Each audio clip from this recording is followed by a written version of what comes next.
There are relatively few species that deliberately kill each other, but chimps aren't killing each other in barroom fights. They are doing it deliberately in the sense that they occupy territories. They spend most of their time near the middle of the territory, but every now and again they go to the edge of their territory, and there they appear to be looking for opportunities to get into fights with the neighbors.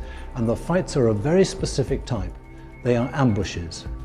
They are designed so that there is a big group of us, maybe, I think on average it was 11, and they find one. Well, if you have 11 chimps attacking one, then no chance. There's no chance, that's right. And essentially what's happening is that they are mobilizing the victim, and then they can do what they want. And they do what they want. They will take an arm and twist it until the bone breaks. They will tear out the thorax. They will take off the testes. And you have a victim who is in perhaps several parts by the time they leave him. So it's a very, very deliberate killing. And the one thing that emerged consistently was that the more males there were in a community, then the more violence there was.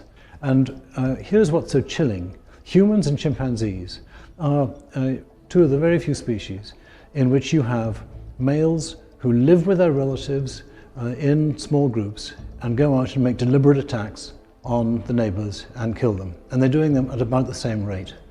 Well, I mean, here we are, humans and our closest living relative. And clearly, the likelihood is that we have been doing this continuously for 5 or 6 million years since we last had a common ancestor with a chimpanzee. So essentially what you're saying is that violence is innate, it's ingrained in our very evolution. It's not so much that violence is innate, it's the predisposition to conduct violence if the conditions are right. There's a distinction there that's important, because it means that if the conditions are wrong, you won't get any fighting.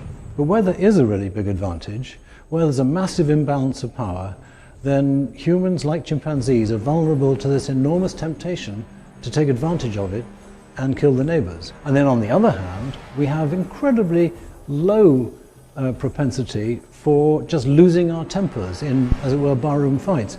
And chimpanzees have those equivalent kinds of fights at several hundred or 1,000 times more often than we do. I mean, if you're watching chimpanzees in the wild, it's a pretty good day if you don't see a fight at all. Well, I mean, that is not true when you're watching humans. And bonobos, I often read, in contrast to chimpanzees, don't seem to have as high instances of killing. And so what is the significance of that? Well, we can very confidently reconstruct bonobos as being derived from a chimpanzee-like ancestor, and they have undergone a process of selection against aggressiveness, very much, I think, in parallel to what's happened in humans with our loss of reactive aggression, the emotional, hot aggression that happens when somebody calls you an insult.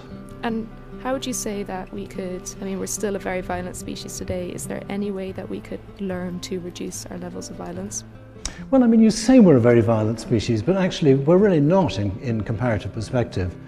Steven Pinker, in his book Better Angels of Our Nature, has wonderfully documented the fact that in every dimension of violence you see it declining over time.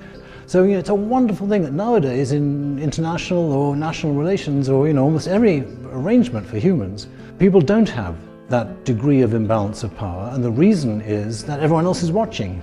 So that if one group tries to take advantage and kill somebody else, then someone else comes in and says, hey, don't do that. And we seem to be getting better and better mechanisms all the time for making sure that people who commit violence get punished and that people learn that it's a really bad thing to commit it at all. So all we need to do is carry on that way.